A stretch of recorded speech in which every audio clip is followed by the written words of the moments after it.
Vinci, I'm Sadie Park. And I'm Helen Flett. Welcome back to Dvtv. It's October, and you know what that means. It's Halloween. No, it is not. We've got quite the episode for you today. We've been cleared for double our runtime. Which means we don't have to cut out segments this week. So in addition to Da Vinci News and a celebration of the Island Project, we'll be debuting a new segment featuring the publications team. We'll also be giving some campus tips and bringing back my favorite segment from last year, the Let's Hear It From You segment. So without further ado, we have a lot of spooky weather on the way this week, brought to you by Karina Lee as always. Take it away, Karina. It's still not Halloween. Do you think the editor is a ghost? Thanks, Sadie. I'm Karina with your Da Vinci forecast. Starting off with class projects, the juniors have stowed their powdered wigs, and now they're working on the American Voices project, evaluating history curriculum to see whose voices aren't represented.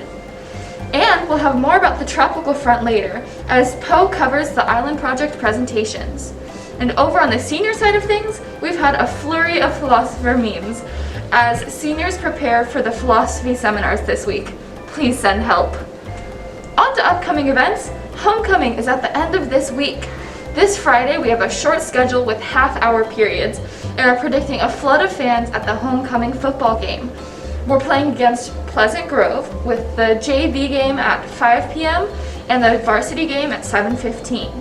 Additionally, we have a homecoming spirit day at Da Vinci. Each grade gets a decade, and we're bringing in a fashion history expert to tell you all you need to know. Hey Sophia, welcome to Dvtv. Hey, thank you for having me. For seniors, the 70s, we're going to see a lot of people wearing pantsuits or jumpsuits. In the 70s, people wore dresses that were really long and they had really loose sleeves.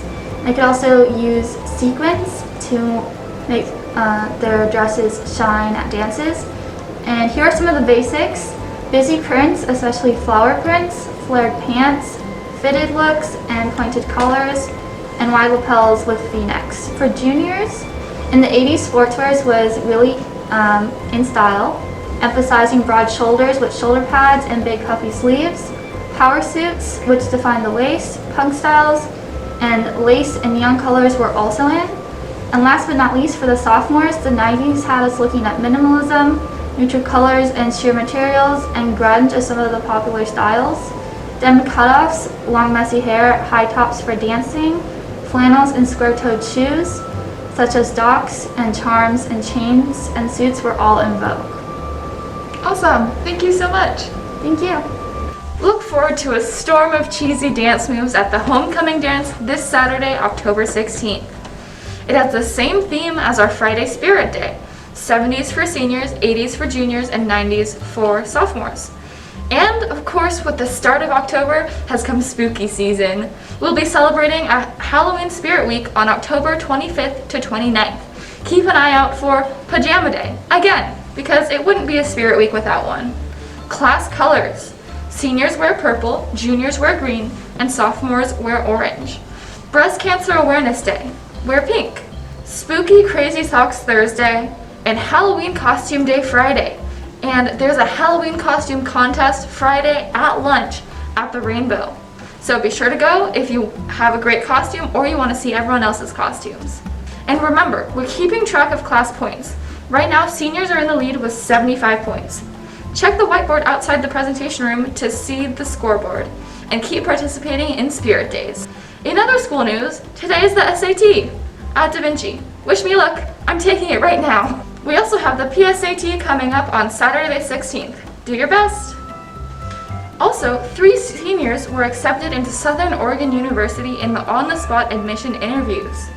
Congrats to Sophie Briggs, Joey Kunkel. Thanks, editor. A representative from SOU comes every year and it's definitely worth applying. Additionally, quarter 1 ends this Friday. That's all for me. Another thanks to Sophia Garibai. Back to you at the studio. Thanks, Karina. Now, Poe will be telling us about what went down on a very Canadian tropical island this past week. Thank you. As many of you know, the Sophomores Island Project has recently concluded and is now entering the grading phase.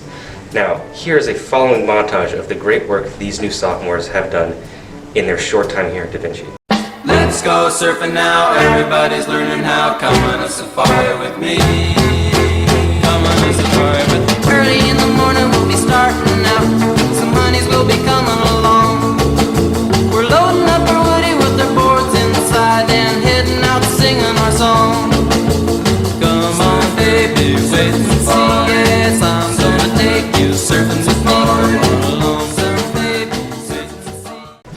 Congratulations, sophomores. You've made it through your first big project of the year, and we are eager to see what you can do here at Dvtv.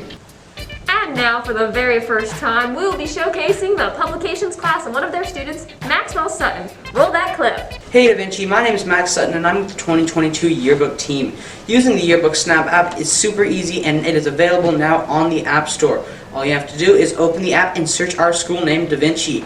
This year's password is Yearbook 2022 and it is case sensitive. Using the Yearbook Snap app, you can upload pictures of you and your friends to have it featured in this year's edition of our yearbook. Thank you, that's all from me. Back to you at the studio. That was really neat. Next up, by popular request. Explosions, just so many explosions. No. Canvas tips. I didn't say by popular student request. Pyrotechnics!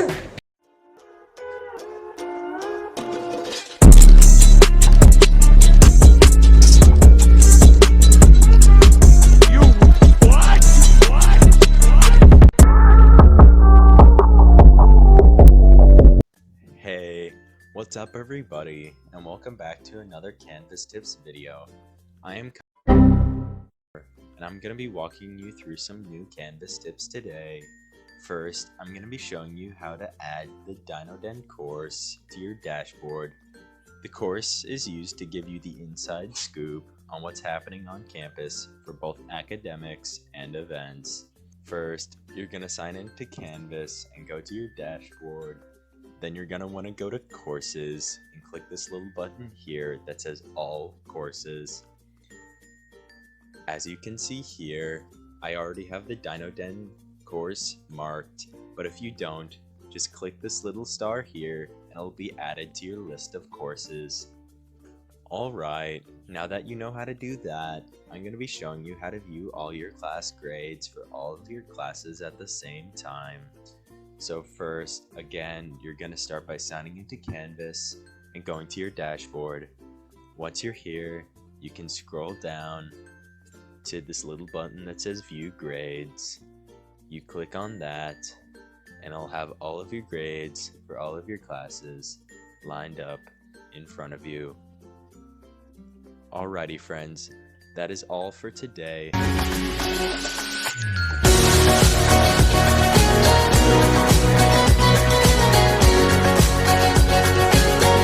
Next up, our favorite created in quarantine but much cooler in person segment, Let's Hear It From You. Alright, in this segment called Let's Hear From You, I run around campus asking random people walking between classes or running errands random questions and get their responses. Let's go!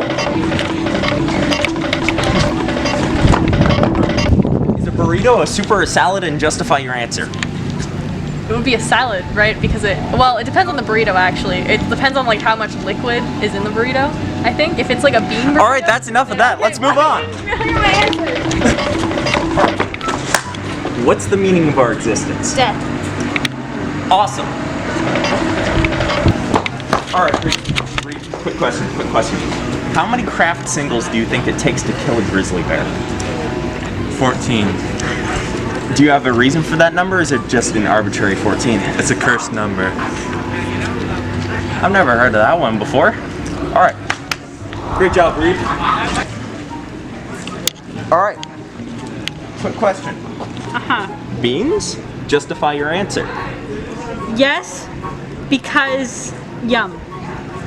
Good answer. Who do you think the editor of Dvtv is?